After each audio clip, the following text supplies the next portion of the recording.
Well, hi everyone, this is Joe Hanlon for Senate Australia, and today we're taking a look at the new HTC Incredible S, which is an Optus exclusive here in Australia. In a lot of ways, this is the successor to last year's HTC Desire, although we will see the Desire S coming to Telstra sometime soon. But in terms of specs, in terms of its hardware, the Incredible S is the successor and the upgrade to the Desire, with a slightly larger 4-inch display. This is a super LCD screen, and I don't know if you can see this on the camera, but it looks fantastic. It's nice and sharp and crisp, and the colours are good. But it also includes what HTC calls Sense 2.2, which is their user experience, which is, in a lot of ways, it's quite similar to what you got with the Desire, but there is a few really cool tweaks that we'll go through. The first thing, and we saw this with the Desire HD, is the new personalization menu. So from here you can add widgets or app shortcuts to the home screen, but you can also change the skin, the wallpaper and the scene. So for example, this is a skin that I'm using called Purple Passion. But if I quickly go into this menu and just change it maybe to metal, and you can see everything, these purple menus and everything here, once it reloads, will change. And even things like the borders surrounding widgets and elements like that will actually change with that change of skin, which is really cool. Another thing that HTC has added, if you go into the menu here, is it's sort of paginated the menu page. So before, when you scroll through this menu, it would just sort of drag like a single list.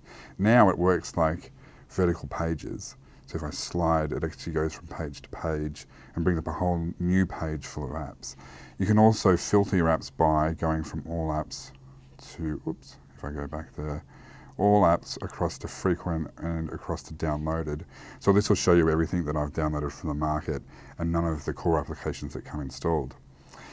Also, if you go to the notifications menu, you now have your task manager constantly open in the notifications panel. So if you drag this across, you can see all of the recently loaded applications, and you can jump quickly to them. So I could go straight to Facebook, for example, and then from Facebook I could jump into the market.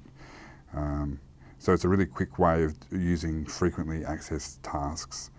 But as well, they also have added this quick settings menu, which I think is fantastic. So again, drag down the notifications panel, click quick settings, and you get turning Wi-Fi on and off, or Bluetooth, or most importantly, being able to switch mobile network on and off, which means you switch the phone from a 3G mode to a 2G mode, and you actually cancel the ability for the phone to automatically update with 3G data. This is something that will save you heaps of battery life. So with anyone who buys the Incredible S should get really familiar with this menu and be switching this item on and off. Other than that, lots of the other great things that we saw in the Desire, like the peak menu is still there, but now the peak menu is actually it's actually animated. So you can see if I do it slowly, the animation actually sort of kicks in, rather than just sort of like on and off.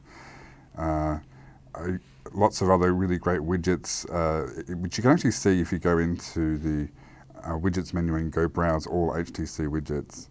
You can see on here there's 66 unique HTC widgets. If you slide through them, there's lots of variations and things that really customize the phone and really make it your own. And with the hardware in this phone, it's got a 1 gigahertz processor plus 768 megabyte of RAM. The phone's really snappy and really fast. And I haven't had any trouble using this phone so far. It's really a beautiful phone to use. So that's it. This is the HTC Incredible S, and I'm Joe Hanlon for Senate Australia.